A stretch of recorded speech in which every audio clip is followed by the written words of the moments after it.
You'd think space exploration games would get old after No Man's Sky, right? But somehow they never do.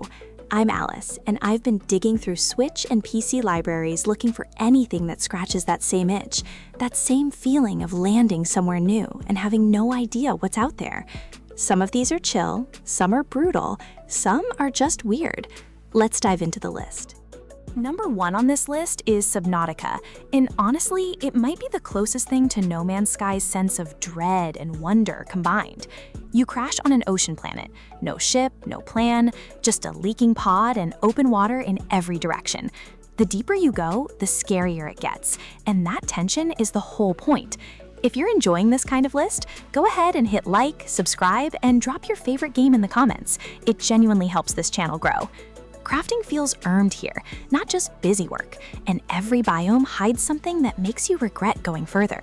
It's slow at first, then suddenly terrifying, and that shift is unforgettable. Number 2 is Subnautica Below Zero, the colder, quieter sequel that trades raw survival panic for something more personal. You're on an icy planet investigating what happened to your sister, and the story actually lands emotionally, which is rare for this genre. The environments feel more varied than the first game, with frozen tundras bleeding into glowing caves. I'll admit, the horror is toned down slightly, but the exploration loop is just as addictive. If you liked the original, this feels like a natural next step rather than a retread, and it respects your time a lot more. Number 3 brings us to Astroneer, a much friendlier take on planetary exploration, where terrain deformation is the whole gimmick. You reshape the ground itself to dig, build, and gather resources, which sounds small but genuinely changes how you think about a planet.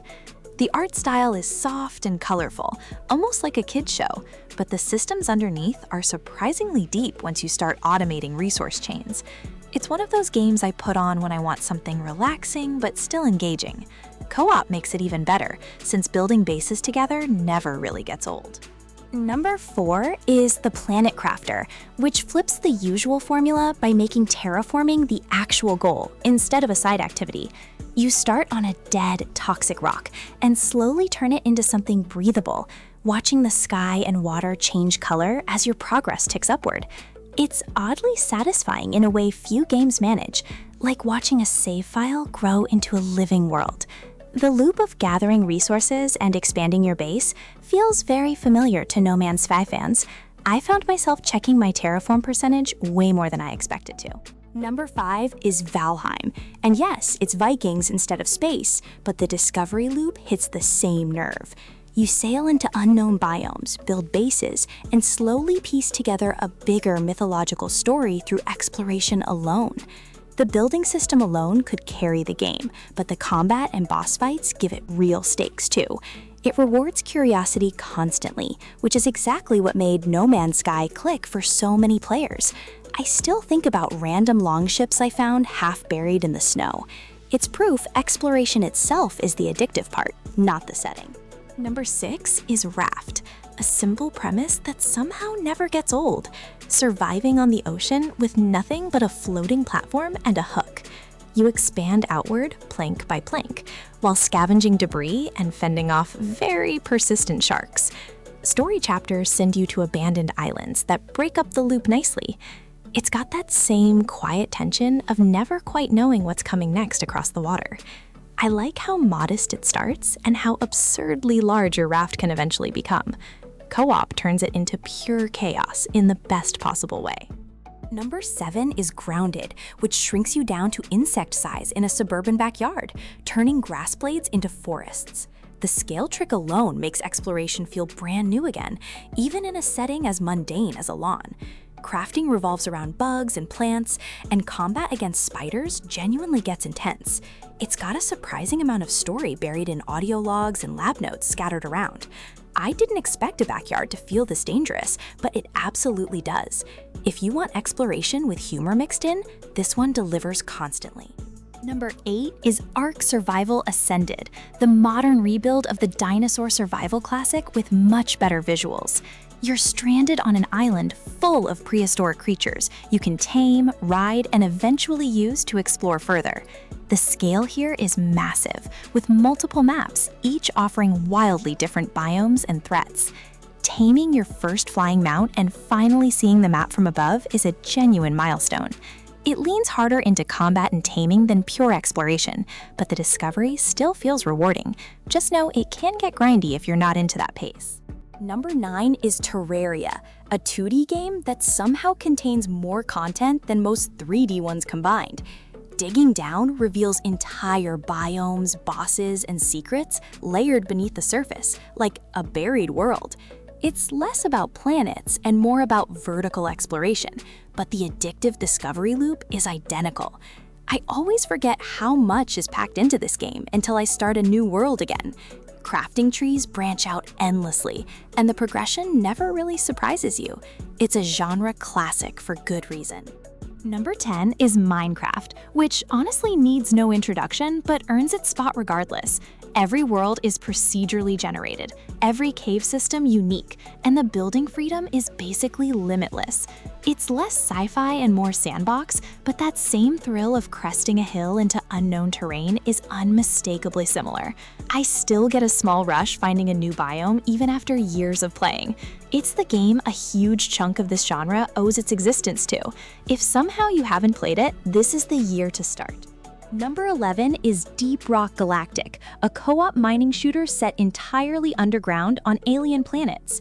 You and your team drill through procedurally generated caves, hunting resources while fending off bugs in the dark. It's less about surface exploration and more about claustrophobic tension, which makes for a nice contrast on this list. The dwarf humor keeps things light, even when things get genuinely stressful.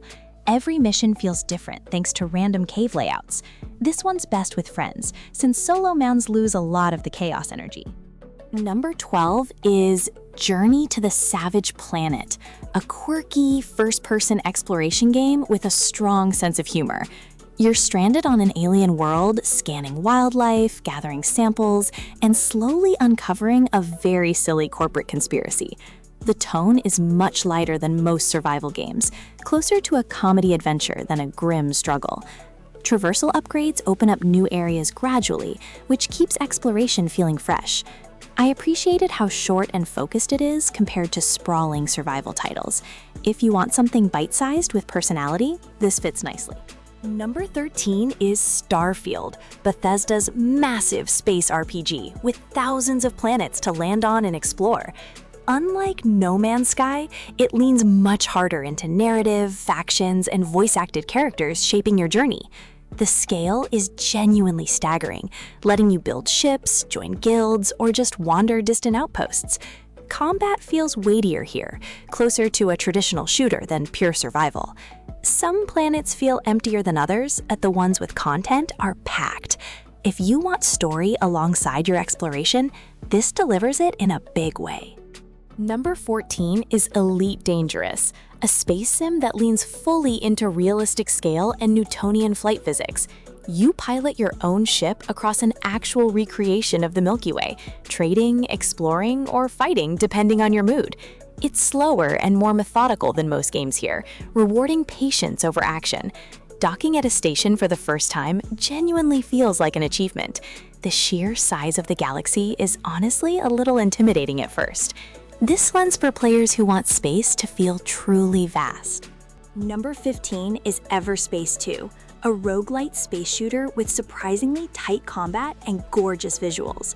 You fly between handcrafted sectors instead of procedural planets, dodging asteroids and enemy fighters at high speed. Progression carries between runs, so death never feels like a total reset. The art direction leans colorful and stylized, which makes exploring nebulae genuinely pretty. Combat here is faster and more arcade-like than most survival titles on this list. If you want action alongside your space exploration, this one balances both nicely. Number 16 is Rebel Galaxy Outlaw, a scrappy space trading and combat game with a strong Western vibe. You fly a beat-up ship across dozens of systems, taking bounties, trading goods, or picking fights when needed. The soundtrack alone sets a mood that feels distinct from anything else on this list. Combat is arcade-style and forgiving, which makes it easy to pick up quickly. It's not as deep as some space sims, but the personality more than makes up for it. Great pick if you want something lighter and faster-paced. Number 17 is Space Engineers, a physics-based building game where you construct ships and stations block by block. It's less about wandering planets and more about engineering, but the exploration of alien surfaces still scratches a similar itch. Watching a ship you built actually fly for the first time is deeply satisfying. Survival mode adds resource pressure that pushes you to expand outward constantly. It leans technical, so it rewards players who enjoy tinkering and problem solving. If building is your favorite part of these games, this one goes deep. Number 18 is Empyrion Galactic Survival, which blends base building, ship construction, and planetary survival into one sprawling package. You start with almost nothing and slowly work up to full fleets capable of interstellar travel.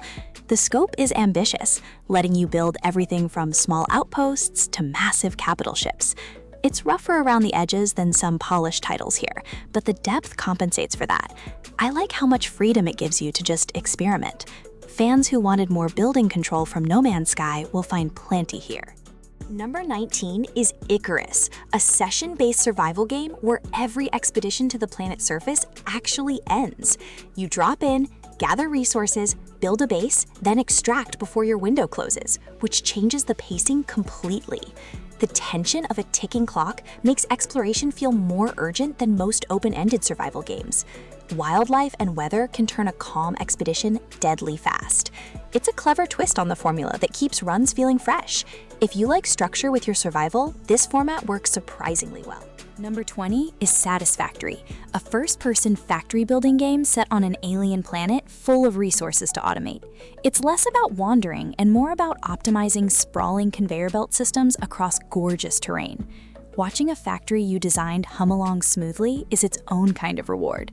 Exploration still matters here, since new resource nodes constantly pull you toward unmapped areas. It scratches a very specific itch for players who enjoy planning over combat. If spreadsheets sound fun to you somehow, this game absolutely will too. Number 21 is Core Keeper, a cozy mining and crafting game set entirely underground in a mysterious cave system. Digging through the dirt reveals farms, bosses, and biomes hidden below the surface, layer by layer. It's got a charming pixel art style that makes even simple tasks feel relaxing. Progression naturally pushes you deeper, chasing better gear and rarer materials constantly. Co-op multiplayer makes digging together weirdly addictive. If you want something low pressure but still full of discovery, this fits nicely. Number 22 is Dinkum, an Australian-flavored life sim mixed with exploration and shop management mechanics. You build a town from scratch while exploring surrounding wilderness for resources and wildlife to catalog. It's much gentler than most games on this list, closer to a farming sim with survival elements sprinkled in. I found the town building loop oddly compelling once shops start actually earning money. It's a nice palate cleanser if the rest of this list feels too intense. Perfect for players who want cozy over combat. Number 23 is Stranded Deep, a straightforward survival game about being shipwrecked across a chain of procedurally generated islands. You raft between them, scavenging supplies while avoiding sharks that are more aggressive than you'd expect. The simplicity here works in its favor, focusing entirely on the core survival loop without extra systems cluttering things up. Building a base on your own little island feels genuinely rewarding over time. It's a smaller, more focused experience compared to sprawling titles like Ark. Good pick if you want survival without the bloat. Number 24 is Morphite, a budget-friendly homage clearly inspired by No Man's Sky itself, right down to the planet scanning loop. You explore alien worlds, catalog creatures, and slowly uncover a mystery tied to a rare material called Morphite. It's shorter and simpler than most games here, more arcade shooter than deep survival sim. The visuals won't blow you away, but the core loop is charming in its own scrappy way. I respect how directly it wears its inspiration on its sleeve. A solid pick if you want something quick and familiar. Number 25 closes out the list with Eco, a survival game built almost entirely around ecological consequence and shared responsibility. Every tree you cut and every resource you mine affects a simulated ecosystem that reacts realistically over time. It's less about exploring space and more about managing a planet's health collectively with other players. Government systems even let servers vote on laws affecting the whole world. It's a genuinely unique angle nobody else on this list attempts. A fascinating way to end this rundown of games worth your time.